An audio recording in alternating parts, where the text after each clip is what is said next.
Hello everyone, আজ তোমাদের সঙ্গে শেয়ার করতে চলে এলাম আমার সামারের ফার্স্ট ওয়ার্ক। তো এটা ছিল সোনারিতে।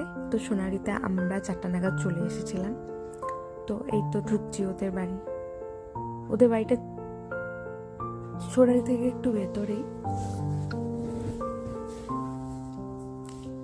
তো এখানে এসে একটা দিদির সঙ্গে দেখা হয়ে গেল। তো এই দিদিটা আমাদের নিয়ে যাচ্ছে আমাদের বাড়িতে। তো ব্রাইডের তখন আশীর্বাদ চলছিল, আর এদিকে আমরা যাওয়ার পরেই আমাদের মিষ্টি দিয়ে দিয়েছিল। আর এই যে আমার বড় মিষ্টি খাচ্ছে। আমি যদিও মিষ্টি খেতে এত পছন্দ করি না, তাই আমি মিষ্টি খাইনি। আর কিছুক্ষণের মধ্যেই আমার ব্রাইড চলে আসে, আর ওর মুখে শুনে নেব যে ওর কেমন লুক পছন্দ। জয়া, বলো কেমন মেকআপ লাগবে তোমার? সিম্পলের মধ্যে ন্যাচারাল আর গ্লোই একটা মেকআপ লাগে। আচ্ছা, আই মেকআপ। আই একটু নিউডের মধ্যে করে দিবে। আচ্ছা, সিমারি দেবো? সিমারি খুব বেশি না, হালকা। আচ্ছা।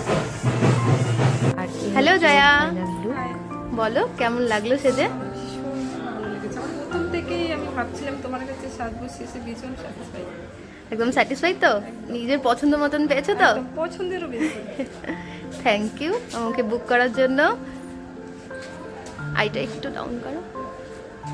এই হচ্ছে আই লুকটা। তাকো।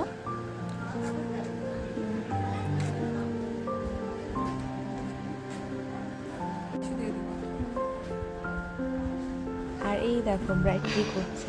ব্রাইড নিজের সাজ নিয়ে এতটা স্যাটিসফাইড ছিল যে আমাকে জড়িয়ে ধরে বলছে রিসেপশনের লুকের জন্য আমি ওয়েট করে থাকলাম। তো ওদের এত ভালোবাসা পেয়ে সত্যি আমার খুব ভালো লাগে। প্রতিটা ব্রাইড এত ভালোবাসা দেয়, আর ওরা স্যাটিসফাইড হলে আমরা এতটা খুশি হই। তো আমরা এখন ব্যাক করছি বাড়ির দিকে। তো বাই বাই, পরের ভিডিওতে দেখা হবে।